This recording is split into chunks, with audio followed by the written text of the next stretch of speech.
Hi friends, welcome to my channel iView 360.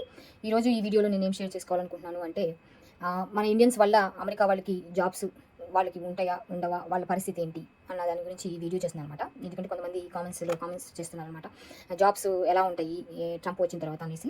అందుకోసమని ఈ video చేస్తున్నానండి. ఎవరైనా నా ఛానల్ ఫస్ట్ టైం మీరు చూస్తున్నట్లయితే నా ఛానల్కి సబ్స్క్రైబ్ చేయండి, లైక్ చేయండి, అలాగే షేర్ చేయండి. అలాగే వీడియోలోకి వెళ్ళిపోదాము. ఫస్ట్ ఇండియా నుండి వచ్చిన మన స్టూడెంట్స్ ఏ అయితేనేమి, జాబ్ హోల్డర్స్ H1B వీసా మీద వచ్చిన వాళ్ళు ఉంటారు కదా, వాళ్ళైతేనేమి వాళ్ళు వచ్చిన తర్వాత ఇక్కడ అమెరికన్స్ కి జాబ్స్ తక్కువ అయిపోతున్నాయంట. ఎందుకంటే మన ఇండియన్స్ వచ్చే వాళ్ళందరూ కూడా దాదాపుగా ఇంజనీరింగ్ చదివిన వాళ్ళు మాత్రమే వస్తూ ఉంటారు.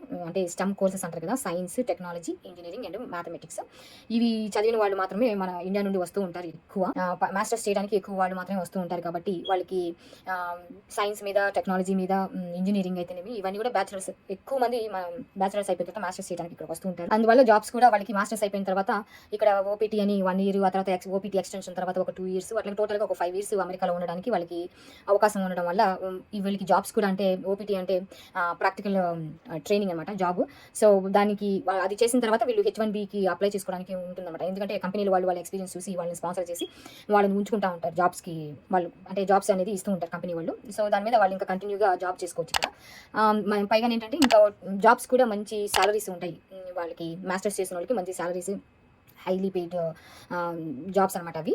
కాబట్టి ఆ జాబ్స్ ఉన్నందువల్ల వీళ్ళు ఎక్కువగా ఇల్లు కొనుక్కోవడం అయితేనే ఇక్కడికి వచ్చిన తర్వాత కొంచెం సెటిల్ అవ్వడానికి, ఇక్కడ స్థిరపడిపోవడానికి ట్రై చేస్తూ ఉంటారు. అందువల్ల ఏంటంటే ఇక్కడ పుట్టి పెరిగినటువంటి అమెరికా వాళ్ళంతా ఎడ్యుకేషన్ వాళ్ళు అంత చేయలేరు అనమాట. వాళ్ళు కాంపిటేటివ్గా మనం కాంపిటీషన్ అయిపోయాం అనమాట వాళ్ళకి. మన ఇండియన్స్ ఏంటంటే మన మాన్యువల్గా మనం ఇండియన్స్కి అమెరికన్స్కి బేసికల్గా డిఫరెన్స్ ఏంటంటే, ఇక్కడ అమెరికన్స్ క్యాలిక్యులేటర్ యూజ్ చేస్తారు. మనం అయితే చిన్నప్పుడు మనం అంతా మెంటల్గా మాన్యువల్గా మనం నంబర్స్ కౌంట్ చేయడం అయితే మన మ్యాథమెటిక్స్, మన ఎడ్యుకేషన్ సిస్టమ్ అంతా వేరుగా ఉంటుంది. మాన్యువల్గా మనం అన్ని నేర్చుకుంటాము, ప్రాక్టికల్గా మనం నేర్చుకుంటాము. కానీ వీళ్ళు ఇక్కడ అమెరికన్స్ అలా ప్రాక్టికల్గా కాదండి, అన్ని కూడా టెక్నాలజీ వేరే దగ్గర నుంచి తెచ్చుకొని క్యాలిక్యులేటర్స్ యూజ్ చేస్తూ ఉంటారు చిన్నప్పటి నుంచి. కంప్యూటర్స్ ఇప్పుడైతే ఇవి క్రోమ్ బుక్స్ అని అలాంటివి ఇస్తున్నారు స్కూళ్ళల్లో చిన్నపిల్లలకి.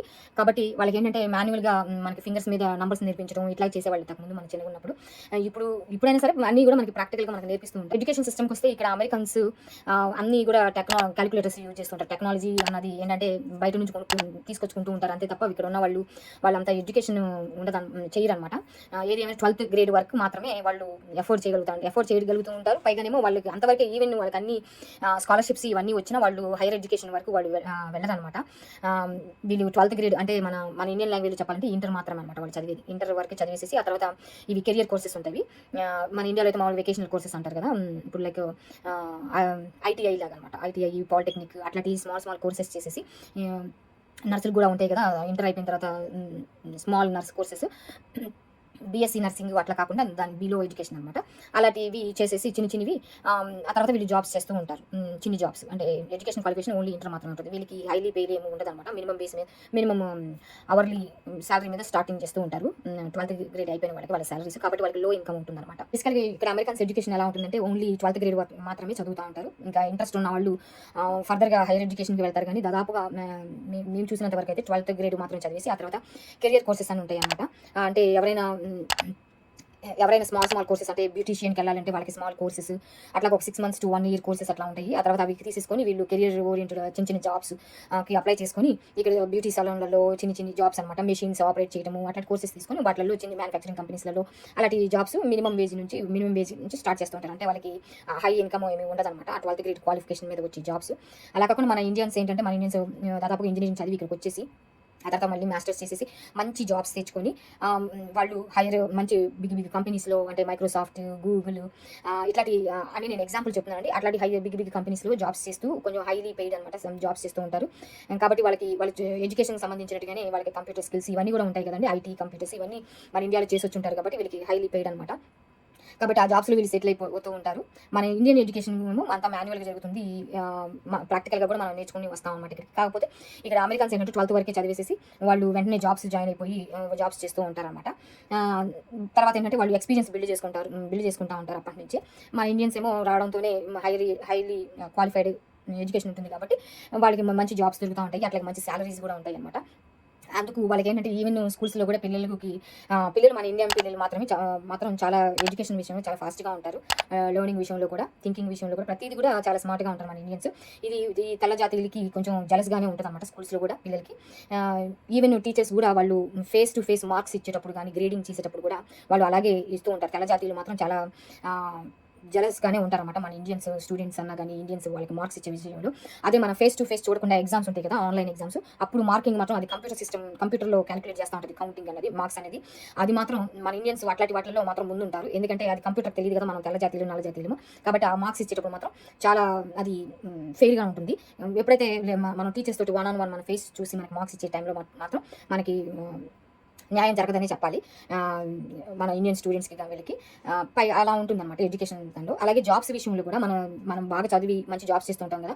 ఎవరైనా అమెరికన్స్ తెల్లవాళ్ళు, తెల్ల జాతీయులు ఎవరైనా కొంచెం బాగా చదివేసి కొంచెం మంచి హై పొజిషన్‌లో ఉన్నారు అంటే అంటే మేనేజర్స్ కానీ అట్లాంటి వాళ్ళు ఉన్నారంటే మన ఇండియన్స్‌కి మేనేజర్ జాబ్స్ ఇవ్వడం అనేది చాలా చాలా ఉన్నారు, ఇస్తారు. కాకపోతే ఎంత లేదన్నా వాళ్ళ పైన బాస్ అన్నవాళ్ళు ఎప్పటికైనా తెల్ల జాతీయులు మాత్రమే ఉంటారు. నేను చూసినంత వరకు అలాగే ఉన్నారు. అందుకోసం నేను చెప్తున్నాను అనమాట. నా ఎక్స్‌పీరియన్స్‌ని బట్టి తెల్ల జాతీయులు మాత్రమే. ఎవరైనా ఇండియన్స్ మేనేజర్స్ ఉన్నారంటే వాళ్ళ పైన తప్పకుండా తెల్ల జాతీయులు మేనేజర్స్‌గా ఉంటారనమాట. అది నా ఎక్స్‌పీరియన్స్. ఆహ్, సరే అదయిపోయిన తర్వాత జాబ్స్‌లో కూడా కాంపిటీషన్, ప్రమోషన్స్ కూడా ఇక్కడ తెల్ల జాతీయులు వాళ్ళని ఎక్కువగా కన్సిడర్ చేస్తూ ఉంటారనమాట. ఫస్ట్ అంటే వాళ్ళని పెట్టి వాళ్ళని కూడా కంపేర్ చేసి ఒకవేళ ఆ తెల్ల జాతీయుల దగ్గర వాళ్ళ దగ్గర ఆ స్కిల్ లేదు అనుకుంటే మాత్రమే మన ఇండియన్స్‌ని పిక్ చేస్తారు. అంతే తప్ప అమెరికన్స్‌కి మాత్రం ఆ స్కిల్ గాని, ఆ క్వాలిఫికేషన్ గాని ఉంటే ఫస్ట్ వాళ్ళకి మాత్రం ప్రిఫర్ చేస్తూ ఉంటారు. అది కూడా ఒక ఉంటది కదా! వాళ్ళ అమెరికన్స్ కాబట్టి తెల్లవాళ్ళు కాబట్టి వాళ్ళ తెల్లవాళ్ళకి ఇచ్చుకుంటూ ఉంటారనమాట. సేమ్ ఎడ్యుకేషన్ నుంచి అలాగే ఉంటుంది. స్కూల్స్‌లలో అలాగే ఉంటుంది. ఈవెన్ జాబ్స్ విషయంలో కూడా అలాగే ఉంటుందన్నమాట. One on one face to face ఇంటర్వ్యూలు చేసేటప్పుడు కూడా పిక్ చేసుకునేది తెల్ల జాతీయులు మాత్రమే వాళ్ళు ఎక్కువ ప్రిఫర్ చేస్తూ ఉంటారు. ఫస్ట్ ఆ తర్వాత మన ఇండియన్స్‌కి ప్రిఫరెన్స్ ఇస్తూ ఉంటారనమాట. కాకపోతే మన ఇండియన్స్ ఇంటర్వ్యూలు ఇవన్నీ కూడా బాగా చేసి మన స్పెషల్ స్కిల్ అనేది ఉంటది కదా! మన ఇండియన్స్‌కి. కాబట్టి వాళ్ళు స్పెషలైజేషన్ వాళ్ళ సబ్జెక్ట్స్ మాస్టర్స్ చేసి ఉంటారు కాబట్టి వాళ్ళు ఎక్కువ జాబ్స్ వాళ్ళు చేస్తూ ఉంటారు మన ఇండియన్స్. ఇంకొకటేంటంటే ఇక్కడ అమెరికన్ పాపులేషన్‌లో మొత్తంలో కూడా మన ఇండియన్స్ 1.5% మాత్రమే ఉన్నారు. అంటే చాలా తక్కువ పర్సెంటేజ్. పైగా ఎవ్రీ ఇయర్ హెచ్-1బీ వీసాలు అప్రూవ్ చేసేది 60,000 హెచ్-1బీ వీసాలు మాత్రమే అప్రూవ్ అవుతాయంట. కాబట్టి దానిలో ఎవ్రీ ఇయర్ 60,000 కి మన ఇండియన్స్‌కి ఇక్కడ జాబ్స్ దొరుకుతున్నాయి. దాన్ని బట్టి ఏంటంటే ఎవ్రీ ఇయర్ 60,000 పీపుల్ ఇక్కడికొచ్చేసేసి జాబ్స్ చేస్తూ హెచ్-1బీ వీసా మీద వాళ్ళు అట్లాగే మళ్ళీ ప్రమోషన్స్ బిగ్గర్ కంపెనీస్‌కి వెళ్ళిపోతూ కెరియర్‌లో ఇంప్రూవ్ అవుతూ, ప్రోగ్రెస్ అవుతూ వాళ్ళేంటంటే మంచి మంచి జాబ్స్ చేస్తూ మళ్ళీ మన ఇండియన్స్ మనీ కూడా సేవ్ చేసుకుంటూ ఉంటారు. ఎందుకంటే మన బ్యాక్‌గ్రౌండ్ మనం మర్చిపోం కదండీ. కాబట్టి మనం ఏ సిట్యుయేషన్ నుంచి వచ్చామో అది మర్చిపోకుండా వాళ్ళేంటంటే మనీ అనేది సేవ్ చేసుకొని ఇక్కడ హౌస్‌లు కొనుక్కోవడం అయితేనేమి, అట్లాగా ఫైనాన్షియల్‌గా కూడా మంచి జాబ్స్ తెచ్చుకోవడమే కాకుండా మంచి ఇల్లులు కూడా కట్టుకొని ఇక్కడ సెటిల్ అయిపోతూ ఉంటే ఇక్కడ తెల్లవాళ్ళేంటంటే ఇంటర్‌లోనే ఎడ్యుకేషన్ ఆపేస్తారని చెప్పాను కదండీ. వాళ్ళేంటంటే వాళ్ళకి ఎడ్యుకేషన్ సరిగ్గా లేక వాళ్ళకి చాలా తక్కువ ఇన్‌కమ్ ఉంటుంది. మన ఇండియన్ వాళ్ళు వచ్చేసేసి ఒక 3-5 ఇయర్స్ లోపల ఇల్లులు కొనేస్తూ ఉంటారు. అంత ఫైనాన్షియల్‌గా అంత ఉంటుందన్నమాట కొనడానికి. అలాగే వాళ్ళు అంటే ఫైనాన్షియల్‌గా మనం ఎఫోర్డ్ చేయగలుగుతారు మన ఇండియన్స్. అలాగే ఇక్కడ అమెరికన్స్ వాళ్ళు లో ఇన్‌కమ్‌తో స్టార్ట్ చేస్తారు కాబట్టి వాళ్ళు ఇక్కడ హౌసెస్ కూడా అఫోర్డ్ చేయలేరు కొనడానికి. అందుకోసం అని చెప్పి కొన్ని మేము విన్నామనమాట. కొన్ని డెవలప్‌మెంట్స్ ఉన్నాయి కమ్యూనిటీస్. అట్లాగే ఆ కమ్యూనిటీస్‌లో మన ఇండియన్స్ ఎవరైనా ఉన్నారనుకోండి, అట్లాగా వర్కుల దగ్గర అడుగుతుంటారు. మీరెక్కడున్నారు అంటే మేము పలానా దగ్గర ఉన్నామంటే మన ఇండియన్స్ అందరూ అక్కడికి స్లోగా మూవ్ అయిపోతూ ఉంటారు. కాబట్టి దీన్ని బట్టి ఇక్కడున్న కొంతమంది తెల్లవాళ్ళు ఏంటంటే మన నైబర్స్, మన పక్కన ఉన్నోళ్ళు కూడా మనల్ని ఇష్టపడరనమాట. కొంతమంది వాళ్ళేంటంటే ఇల్లులు కూడా అమ్మేసుకొని వెళ్ళిపోతారు. ఇండియన్స్ పక్కన మేము ఉండము అన్నట్టు. అలాగా వెళ్ళిపోయిన వాళ్ళు కూడా ఉన్నారంట. అందుకోసం అని చెప్పని ఇక్కడ వాళ్ళు ఏంటంటే మన ఇండియన్స్ ఉన్నారు. ఇక్కడ ఈ డెవలప్‌మెంట్ అంతా ఎక్కువైపోతుంది. మన ఇండియన్స్ కూడా ఏంటంటే మన ఇండియన్ కమ్యూనిటీలో ఉండాలన్నట్టు ఎక్కడైతే ఉన్నారో అక్కడ ఎక్కువగా గ్యాదర్ అవుతుంటారు. అంటే ఫర్ ఎగ్జాంపుల్ ఇప్పుడు చెప్పాలంటే వర్జీనియా, న్యూయార్క్, కాలిఫోర్నియా ఇట్లాంటి టెక్సస్ ఇలాంటి వాటిలో మన ఇండియన్స్ ఎక్కువ ఉంటారని టాక్ ఉంది కదా! అట్లాగే ఇక్కడ డెవలప్‌మెంట్స్ కూడా ఇక్కడ ఉండే కమ్యూనిటీస్ కూడా ఇండియన్స్ ఎక్కువ ఉన్న డెవలప్‌మెంట్‌లలో మన ఇండియా వాళ్ళు కూడా వచ్చి ప్రిఫర్ చేస్తూ ఉంటారు అక్కడ ఉండడానికి. కాబట్టి ఈ తెల్ల జాతీయులు అక్కడ నుంచి హౌసులన్నీ అమ్మేసుకొని వాళ్ళు వెళ్ళిపోతూ ఉంటారు. కాబట్టి ఇంకోటి దానివల్ల ఏంటంటే హౌసుల రేట్లు కూడా వీళ్ళు 60% ఎవ్రీ ఇయర్ మన హెచ్-1బీ వీసా మీద వచ్చే ఇండియన్స్ వల్ల వీళ్ళకి ఇక్కడ హౌసింగ్ రేట్లు కూడా పెరిగిపోతా ఉన్నాయన్నమాట.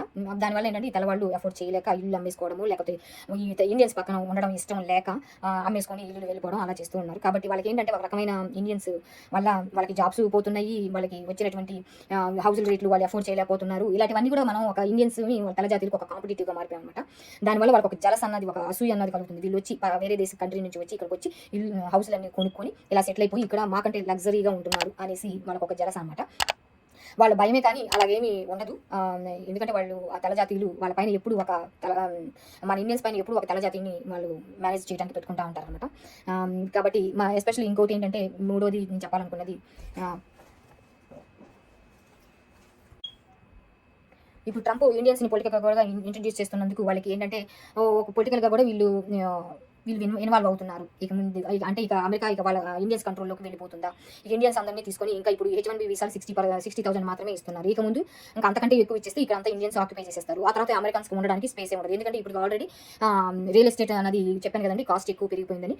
దాన్ని బట్టి ఏంటంటే ఇప్పుడు వాళ్ళు ఏమనుకుంటున్నారంటే వాళ్ళ మైండ్ ఎలా ఉంటుందంటే ఇంకా రేట్లు వీళ్ళంతా పొలిటికల్గా కూడా వచ్చి కంట్రోల్ చేస్తూ ఉంటే, అమెరికన్ కంట్రోల్ చేస్తూ ఉంటే ఇక ముందు రేట్లన్నీ పెరిగిపోతూ ఉంటాయి, మేము అమెరికాని వదిలి వెళ్ళిపోవాల్సి ఉంటుందేమో అన్న భయం వల్ల వాళ్ళు ఏంటంటే ఇంకా H1B వీసాలు, ఓపీటీలు ఇవన్నీ కూడా ఇవ్వద్దు, ఇక పెంచొద్దు అన్నట్టుగా వాళ్ళు ఓపీటీల నుంచి స్టార్ట్ చేస్తున్నారనమాట. అసలుకి ఆ మాత్రం కూడా వాళ్ళకి అవకాశం కల్పించొద్దు అన్నట్టు అనమాట. సరేనండి, ఏది ఏమైనా నేను ఈ వీడియోలో నేను షేర్ చేసుకున్నటువంటి విషయాలు ఏంటంటే, మనం ఎంత లేదన్నా ఇక్కడ తలజాతీయులు కదండి, వాళ్ళకి తలజాతీయులు అన్న ఇది ఉంది, ఆ ఫీలింగ్ అన్నది. ఇండియా నుండి వచ్చిన వాళ్ళు అంటే మనం అంటే ఎంతకైనా వాళ్ళు తక్కువ చూపుగానే చూస్తారు. మనం ఎంత అర్న్ చేసి మనం ఎంత ఫైనాన్షియల్గా మనం మంచి స్టేటస్లో మనం ఉన్నప్పటికీ వాళ్ళు ఎప్పటికీ మనం తక్కువగానే చూస్తారు. అలాగే చాలా జలస్గాను ఉంటారనమాట అన్ని విషయాలలో. సరేనండి, ఈ వీడియో గురించి మీరేమనుకుంటున్నారు? ఇక్కడ తలజాతీయులకి అంటే ఇండియన్స్ అన్న ఫీలింగ్ ఉందా లేదా, మీరేమనుకుంటున్నారు? న్యూస్ ఇదే కాదండి, నేను చెప్పిన దాన్ని బట్టి కాదు, మీరు వేరే కూడా వింటూ ఉంటారు కాబట్టి మీరేమనుకుంటున్నారు అన్న దాని గురించి కామెంట్ చేయండి. ఈ వీడియో మీకు నచ్చినట్లయితే లైక్ చేయండి, షేర్ చేయండి. అలాగే కామెంట్ సెక్షన్లో ఏమైనా కామెంట్స్ ఉంటే ఇంకా నేను ఎలాంటి వీడియోస్ చేయాలో కామెంట్ చేయండి. Thanks for watching this video. ఇంకొక వీడియోలో ఇంకొక టాపిక్ తోటి నేను మళ్ళీ మీతో కలుస్తానండి. అంతవరకు ఉంటానండి. బాయ్ అండి.